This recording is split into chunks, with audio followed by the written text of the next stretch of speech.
be life is the first basic right. Without life, you don't have any other rights, such as right to privacy and right to property. Life comes first, and without life, you have no other rights.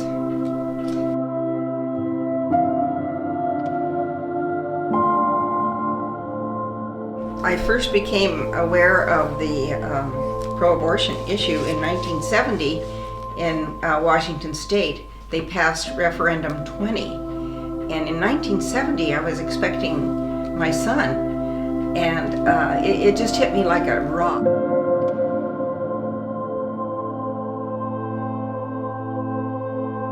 They'll never pass this bill.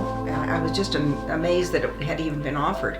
Well, lo and behold, it did pass. In 1975 is when I joined the Respect Life Committee at St. Louis Parish in Bellevue. Got acquainted with many other pro-lifers, and then from there did some volunteer work for Human Life of Washington, and then they advertised.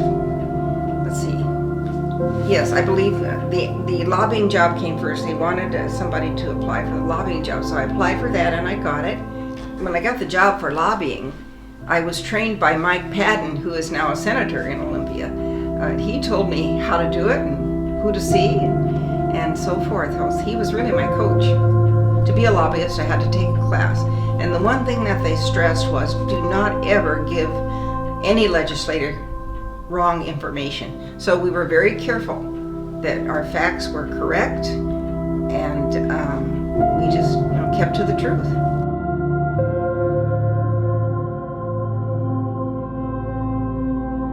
But I had to go into the offices of the legislators individually, and my goodness, that was very difficult. Coming in, and I'd say I would hand them a sheet of information for them to review, and but usually their minds were pretty much made up. My first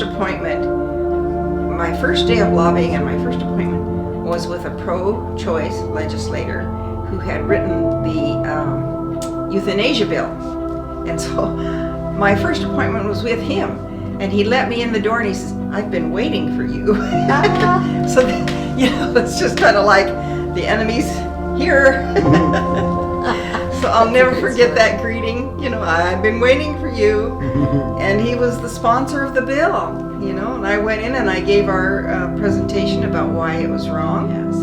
Now, Referendum 20, it had some limitations in it. So, we had that bill in effect until later on.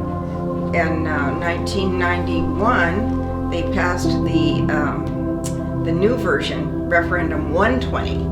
And that was just really terrible. Just abortion for any reason, all through the whole 9 months.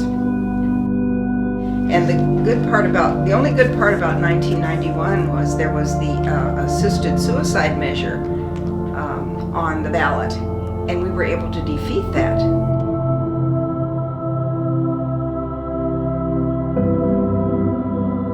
We defeated it then, and then a few years later, it was passed.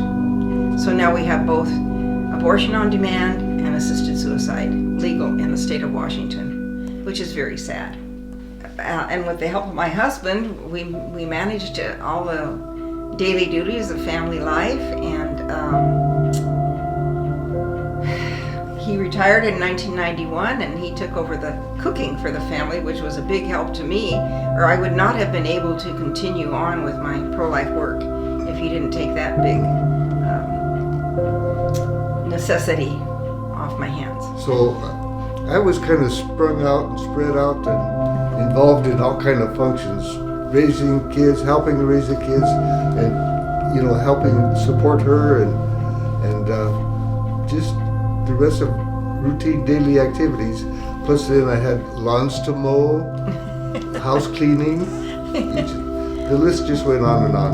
Yeah, so I did lobbying work during session, and then Human Life PAC during the election years. Actually, I learned something about campaigns when we fought the two initiatives in 1991. That's how I learned that part of it.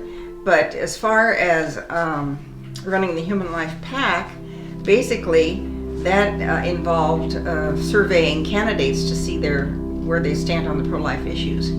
So there wasn't any campaign involvement at that time. It was just to see how they stood and whether or not we could endorse those candidates if they agreed with the life issues. I didn't even know how to use a computer when I first started.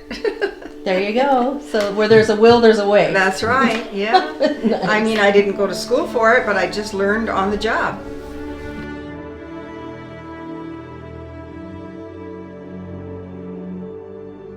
And you know, I learned by doing. That's the way I learned. I didn't go to school especially for this. But when the interest is there, you find a way to do it.